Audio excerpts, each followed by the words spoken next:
Hello, creatives. Welcome back to All Things Joy. In case you are new here, I am Joy Harrisburg, author, producer, and lover of all things creative.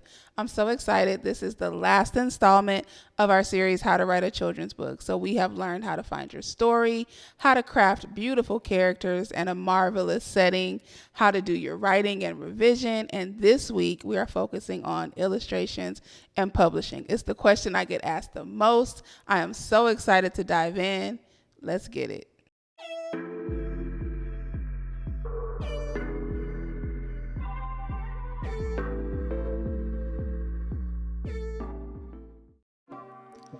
All right, so let's talk illustrations. So illustrations are more than just there to make your book beautiful. Illustrations can convey the emotions of your story that words alone may not be able to capture. So there are three things that I really want to focus on when it comes to the illustration process. The first thing, the most important thing, find your illustrator. You can't have illustrations without an illustrator. So you want to search for an illustrator whose style matches the tone of your story. You can find them on social media, children's book illustrators directories. They're fantastic for just peeling through and looking at their different portfolios and seeing which style you're most interested in. So for my first book, I used social media for my illustrator. For my second book, I used Fiverr. And Fiverr, you kind of have to take it as it comes. Make sure you really do your research if you get an illustrator off of Fiverr. For my third and my fourth, I actually used an illustration studio, and they did an excellent job of communicating with me and really getting the message of my children's book that I was really trying to convey when it comes to the story. So it's really up to you. You can choose a mix and a match of whatever you want to do for your book. Just make sure whatever you do, and please listen to me very carefully, whatever you do for your illustrations, do your research. You don't want to get scammed. Like, you hear those horror stories of first-time authors getting scammed by people who promise to do these illustrations and then they ghost them, or they're using AI. That's a whole nother conversation. Or they're using stock images. You want to make sure that you do your research and that you find someone who's going to make your story come to life. All right, so the second thing that I want to talk about with the illustration process is you want to collaborate with your illustrator.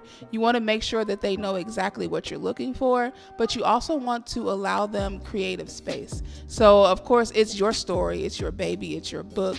So you want to make sure that it looks how you want it to look. But don't be so over demanding on them that you don't allow them to operate in their creative space.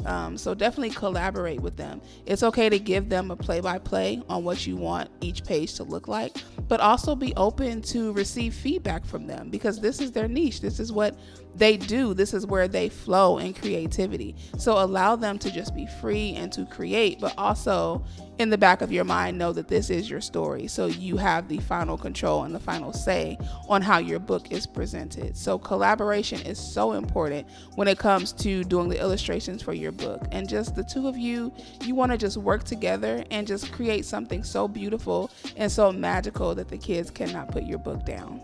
So the last component to the illustration process is visual storytelling. You want to work closely with your illustrator to determine which pages need illustrations and which pages don't. This can make or break your book. So if you have something that you know is going to be beautifully illustrated, those are the pages that you want to focus on, because you want something that's going to grab the reader's attention. You don't have to illustrate every page. You can.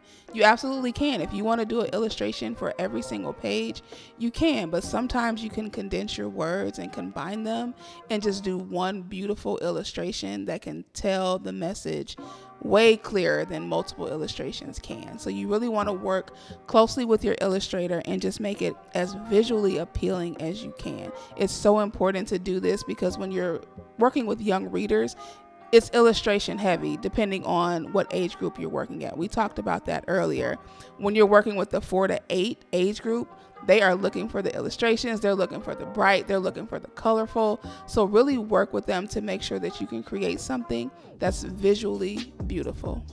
Okay, so now on to publishing, and this is where your manuscripts and your illustrations turn into a magical book. So there are a couple different routes that you can take, and I want to briefly just talk about each one. So I have always only self-published my books. This is one option for you when it comes to getting your children's book out there. So when it comes to self-publishing, you have platforms such as Amazon KDP, you have Ingram Spark, you have Lulu, you have Barnes & Noble Press. There are many different options available now for self-published authors.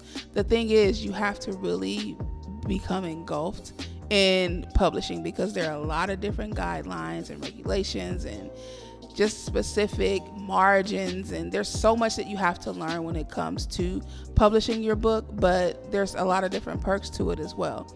So for me, the reason I chose to self-publish my books is because obviously you get to retain all of your royalties. You don't have to split anything with the publisher. You get to retain all of your sales. You can go in, you can order your own copies. So if you're doing things like author visits or vendor events, you can go in and order your books at a discount. And then when you sell those books, you get to get 100% of the profit, which is, for me, that was a great thing because I'm always going back and forth when it comes to the final product of my book, and it just really worked easier for me to have full control as to when it's released and how it's released. Now the downside to self-publishing is that you also have to do everything. So you have to market your book, you have to upload it into the platform, you have to make sure that you meet all of those requirements, you have to be the frontliner for your book. But in my opinion, even if you did not self-publish, you're going to do that anyway. You're going to promote your book, you're going to market it, you're still going to be putting that footwork in to really get your story out there. So it's really been a win-win for me when it comes to self-publishing. Some people don't like it. They feel like maybe it's too much work, but you really just want to do your research and see which platform works better for you, which platform is easier to maneuver, because each one is different. There's different guidelines for KDP. Barnes & Noble Press is different. Ingram Spark is different. Lulu is different. So the good thing is they have provided manuals and guides to help you with your book. The bad thing is you have to, in turn, read those manuals and guides and learn all of those processes. So when it comes to self-publishing, I'm definitely an advocate for it. I'm not against traditional publishing at all, but self-publishing for me was just easier. So let's move into traditional publishing. So traditional publishing, this involves submitting your manuscript to a big publishing house who may accept the submissions directly from you, or they may require a literary agent. A lot of them now are actually requiring literary agents. They're not selecting unsolicited submissions. So that's a whole nother barrier. You have to find a literary agent, and the process to find a literary agent is the same as it is to find a publisher. You have to submit your work to them and then hope that they accept it, and then they would in turn submit it to a big house publisher. So let's say you do all of that and you get accepted to a big house publisher. The perks of that is that they do all of the work. They do all of the printing for you. They get the advanced copies. They do marketing for you. You get extensive professional support. You get insider knowledge, maybe get invited to networking events. So I feel like you may have more support when you do a traditional publisher because this is their field. They're knowledgeable about how to market your book, how to sell your book, and how to get your book in the bookstores. Now, that is something that I didn't talk about. It's harder, I believe, if you're a self-published author, to get your book inside the bookstores. You really have to do the legwork there, and you have to go to the bookstores and you have to submit your book to them, and you have to submit a proposal as to why your book should be placed in their bookstore. If you're with a traditional publisher, they do all of that for you. So, it's ups and downs, it's highs and lows for each one. You just have to decide what's most important to you.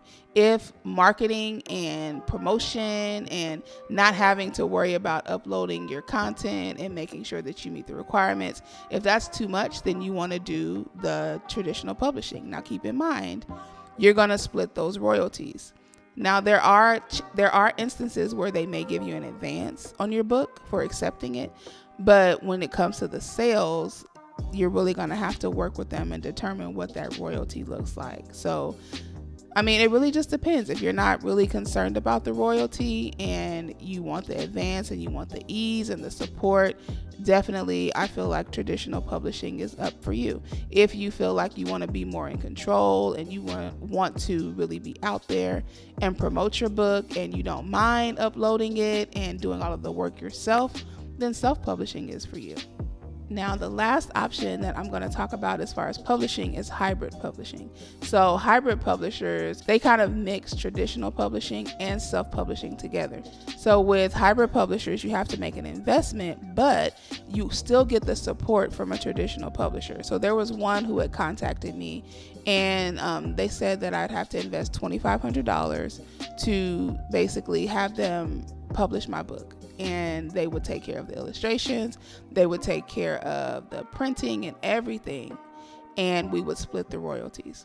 So it was kind of like a mix between self-publishing and traditional publishing.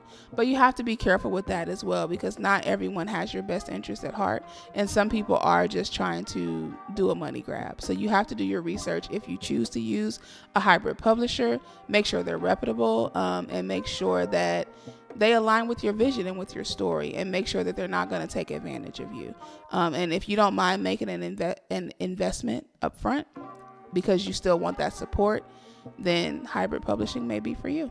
Okay, so that is it. We have journeyed from concept to completion of how to write a children's book. I am so excited that I was able to bring this series to you all.